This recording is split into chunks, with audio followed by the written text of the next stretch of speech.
Action बोलते ही रेखा को किस करने लगा 25 साल बड़ा एक्टर। अटक गईं सांसें, जोर जोर से रोने लगी रेखा ने महज 15 साल की उम्र से ही अभिनय की दुनिया में काम करना शुरू कर दिया था। रेखा ने अपनी बायोग्राफी में अपने करियर के तमाम अनुभवों को साझा किया है। रेखा ने साल 1969 में अनजाना सफर फिल्म का एक किस्सा साझा किया। रेखा ने बताया कि इस दौरान वे महज 15 साल की थीं और उनसे करीब 25 साल बड़े एक्टर ने सेट पर उन्हें 5 मिनट तक किस किया था। रेखा इस सीन में काफी असहज हो गई थी। साथ ही सीन के बाद रेखा के आंसू भी टपकने लगे थे। बॉलीवुड की मशहूर अभिनेत्री रेखा का जीवन किसी फिल्मी कहानी से कम नहीं है। करियर से लेकर प्यार तक और शादी से लेकर परिवार तक रेखा का जीवन संशय में ही कटा है।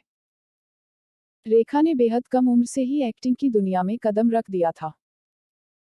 इसी के चलते रेखा ने अपने लंबे करियर में तमाम अनुभवों का सामना किया। रेखा जब महज 15 साल की थी तो उन्होंने एक भयानक अनुभव का सामना किया था।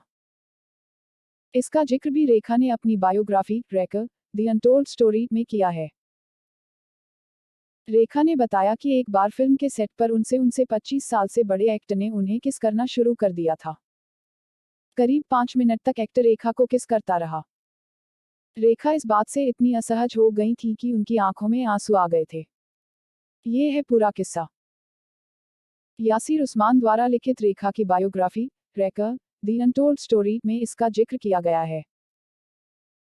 इसमें बताया कि साल 1969 में रेखा महज 15 साल की थी और अनजाना सफर की शूटिंग कर रही थी। इस फिल्म में रेखा के साथ बिस्वजीत चटर्जी भी थे। दोनों का एक रोमांटिक सीन शूट होना था। इसके लिए शॉट रेडी हुआ और जैसे ही डायरेक्टर ने एक्शन बोला तो विश्वजीत ने रेखा को बेहताशा किस करना शुरू कर दिया। करीब 5 मिनट तक विश्वजीत रेखा को किस करते रहे। इस बात से रेखा बिल्कुल हैरान रह गई थी। इतना ही नहीं, रेखा इस सीन में पूरी तरह शॉक्ड हो गईं और उनकी आंखों से आंसू बहने लगे।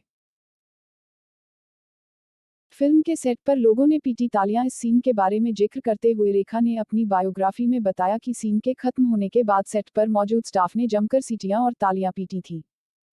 सेट पर लोग सीन देखकर खुश थे। वहीं इसको लेकर रेखा ने जब आपत्ति जताई तो लोगों ने इसे समझा। बाद में विश्वजीत ने भी अपनी सफाई में कहा था कि ये उनकी नहीं बल्कि फिल्म के डायरेक्टर राजा नवाथे की गलती थी।